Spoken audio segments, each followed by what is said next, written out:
दोस्तों, नववर्ष की हार्दिक शुभकामनाएं। दोस्तों, मैं आज आपको पैसे के आकर्षित करने के 9 तरीके आपको बताता हूँ। पहला तरीका है पैसे के स्थान को साफ रखें। पैसा चाहे हम पर्स में रखें, अलमारी में रखें, गुल्लक में रखें, उसमें पैसे के अलावा दूसरी चीज़ें नहीं होनी चाहिए, यानी कि एकदम साफ़ सुथरा होना चाहिए। कई बार पर्स में हम देखते हैं ड्राइविंग लाइसेंस भी होगा, आधार कार्ड भी होगा और बहुत से फालतू के कार्ड पड़े होंगे, डॉक्टर का पर्चा होगा, वो सब नहीं होना चाहिए। पैसे का स्थान साफ़ सुथरा होना चाहिए, कोई खास चीज़ ही उसमें होनी चाहिए। दूसरा पॉइंट है पैसे को धन्यवाद कहें। पैसा यदि हमारे पास आता है, चाहे वो कहीं से ही पैसा हमारे पास आ रहा है, कोई हमारा उधार लिया हुआ ही वापस कर रहा है, तो पैसे को हम धन्यवाद कहें कि आप हमारे पास आए, इसके लिए धन्यवाद। पैसा अगर जाता भी है तब भी अब धन्यवाद बोलें, क्योंकि जाएगा तभी जब हमारे पास होगा, और जब वो जाएगा तो निश्चित ही है कि जब हम उसको धन्यवाद बोलेंगे तो वो अपने रिश्तेदारों को और बड़े भाइयों को साथ में लेके अपने साथ जरूर आएगा, यानी कि उसके बड़े भाई उसके जैसे ही पैसे हैं। तीसरी बात, अगर पैसा गलती से कहीं पड़ा भी मिले या कोई पैसा पड़ा मिले तो उसको उठाएं और फिर भी भगवान का धन्यवाद बोलें, क्योंकि भगवान ने आपको पैसा दिया। अगर हम उसको नहीं उठाते हैं तो भगवान या प्रकृति ये सोचती है कि इसको पैसे की कोई आवश्यकता नहीं है। तो पैसा में उठाना भी चाहिए और धन्यवाद भी बोलना चाहिए। तीसरा पॉइंट है कि कभी भी हम किसी से कोई पैसा लेते हैं तो जबान जो हमने दी उसको कि इस डेट में हम आपको वापस करेंगे, उस डेट में ही पैसा हमें वापस करना है। अगर जबान पे पैसा वापस करोगे तो आपको पैसा हमेशा दोबारा मिल जाएगा, और पैसे अगर जबान पे आपने पैसा वापस नहीं किया तो पैसा कभी आपको दोबारा नहीं मिलेगा। चौथा पॉइंट है अपना, पैसे को बचाना सीखें।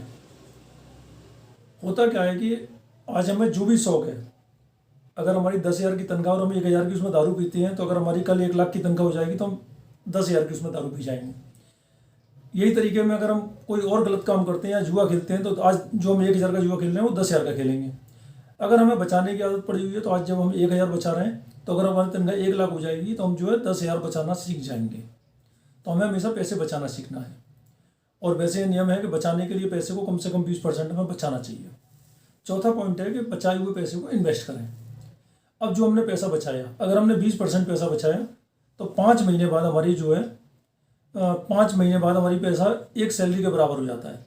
यानी कि जब हम पैसे को बार बार बचाते रहेंगे तो हमारी सैलरी जो है 2 साल बाद ये स्थिति होगी कि हमारे 2 महीने बाद हमें एक सैलरी और मिल रही होगी। चौथा जो है, छठवां पॉइंट है हमारा, दान करें।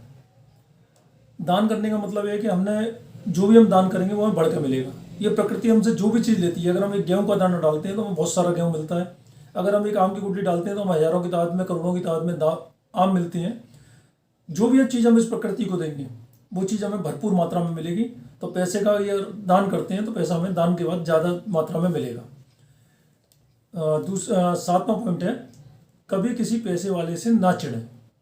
यानी कि कई बार क्या होता है कि हमने जब पैसे वाले की बात आती है तो बोलते हैं कि 2 नंबर से पैसा कमाया होगा। यह हमें नहीं बोलना। अगर हम ऐसा बोलेंगे तो भगवान हमारे लिए, यह प्रकृति हमारे विरुद्ध काम करेगी कि ये पैसे वालों से चिढ़ते हैं, इनके लिए पैसा नहीं है। तो हमें जब भी कोई गाड़ी वगैरह मिलती है, अच्छी गाड़ी होती है, तो उसको जो है हमें धन्यवाद बोलेंगे तो भगवान बोलेंगे इसको भी ऐसी गाड़ी की ज़रूरत है, इसको गाड़ी दिलवाई जाए। और अगर हम गलती से उस पर खरोच मार देते हैं तो ऊपर वाले को लगेगा इसको गाड़ी की ज़रूरत नहीं है, ये खरोच इसने गाड़ी में मार दिया है, इसको ऐसी गाड़ी की कोई ज़रूरत नहीं है। तो जो हमारी गाड़ी आ भी रही होगी, भगवान हमको देना चाह रहा होगा, वो भी हमसे दूर चली जाएगी। 8वां पॉइंट है, अच्छी किताबों की आदत डालें। यानी कि हमें किताब पढ़ने की आदत डालनी पड़ेगी। अगर हम अच्छी किताबें पढ़ते हैं तो हमें जीवन में जो कुछ चाहिए वो मिलेगा। ये किताबें पढ़ने का जो टाइम होगा हमारा, वो रात को सोने से 10 मिनट पहले और सुबह उठने के 10 मिनट बाद तक हम किताब पढ़ सकते हैं।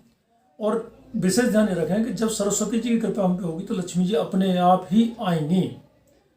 और एक चीज़ और है, घर और गाड़ी, इन पर तो हम इन्वेस्ट करते ही हैं, तो अपने ऊपर भी इन्वेस्ट करें। अपने ऊपर इन्वेस्ट करने का मतलब है कि हम किताबों को पढ़ें, किताब पढ़ने की आदत डालें।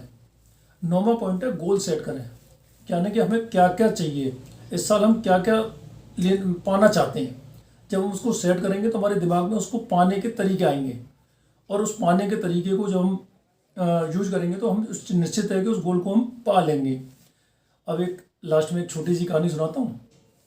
कहानी भी क्या, एक चुटकुला मानो। एक व्यक्ति एक साधु के पास गया तो बोला, महाराज मेरे ऊपर कृपा नहीं बरस रही है। तो महाराज बोले कि बेटा क्या तुमने सभी को नववर्ष की शुभकामनाएं दी? बोले हाँ महाराज, सबको दी। तो बोला ये बताओ तुमने हिंदू नववर्ष की भी सभी को शुभकामना दी? बोले नहीं। तो बोले बस यही कृपा रुकी हुई है, अब हिंदू नववर्ष आए तो सभी को शुभकामना देना, कृपा बरसनी शुरू हो जाएगी। धन्यवाद।